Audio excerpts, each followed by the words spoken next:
Uni Soviet pernah menjadi negara terluas dan paling ditakuti di dunia, memiliki ribuan senjata nuklir, menguasai setengah Eropa, menjadi penantang utama Amerika Serikat selama puluhan tahun.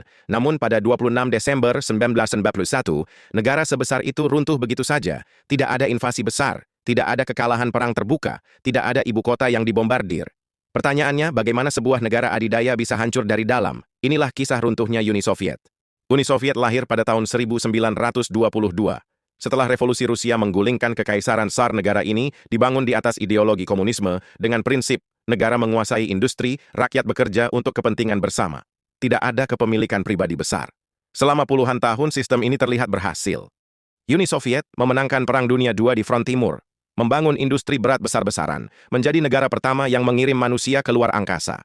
Pada puncaknya, Uni Soviet menguasai 15 republik dari Eropa Timur hingga Asia Tengah.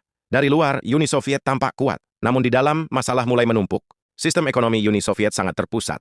Semua keputusan produksi ditentukan pemerintah pusat di Moskow. Masalahnya, pabrik mengejar target, bukan kualitas. Inovasi berjalan lambat. Kebutuhan rakyat sering tidak terpenuhi. Antrian roti, daging, dan kebutuhan dasar menjadi pemandangan biasa. Sementara itu, Uni Soviet menghabiskan anggaran besar untuk militer, senjata nuklir, persaingan teknologi dengan Amerika. Negara terlihat kuat, tetapi ekonominya terus terkuras. Selama Perang Dingin, Uni Soviet tidak hanya membangun negaranya sendiri, tetapi juga mendukung negara-negara komunis lain, membiayai perang proksi di berbagai belahan dunia. Dari Afghanistan hingga Afrika, biaya politik dan militer semakin besar. Perang Afghanistan, 1979 sampai 1989, menjadi luka dalam. Perang ini mahal, panjang, dan tidak populer di dalam negeri.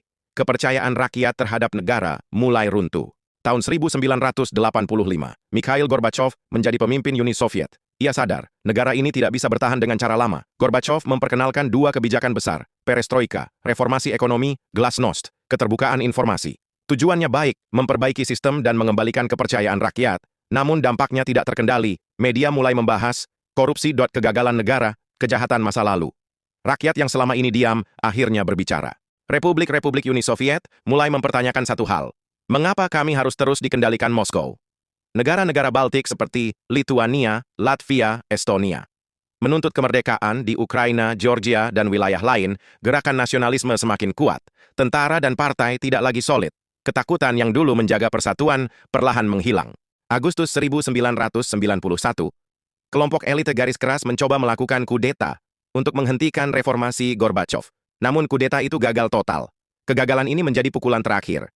Pemerintah pusat kehilangan wibawa. Rakyat melihat negara tidak lagi kuat. Setelah itu, tidak ada jalan kembali.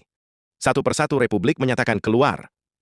Pemimpin Rusia, Boris Yeltsin, mengambil alih kendali politik. Pada 26 Desember 1991, bendera Uni Soviet diturunkan dari Kremlin. Uni Soviet resmi bubar, digantikan oleh Federasi Rusia dan 14 negara merdeka lainnya. Negara adidaya itu berakhir tanpa satu tembakan terakhir. Uni Soviet tidak runtuh karena satu musuh. Ia runtuh karena ekonomi yang tidak fleksibel, beban militer berlebihan, sistem politik yang gagal beradaptasi. Sejarah mengajarkan satu hal penting. Kekuatan sejati sebuah negara bukan hanya pada senjata, tetapi pada kemampuannya berubah tanpa menghancurkan dirinya sendiri. Agan, kalau kamu suka cerita sejarah, jangan lupa subscribe channel ini Damat, karena masih banyak sejarah yang tersembunyi yang perlu kita ketahui.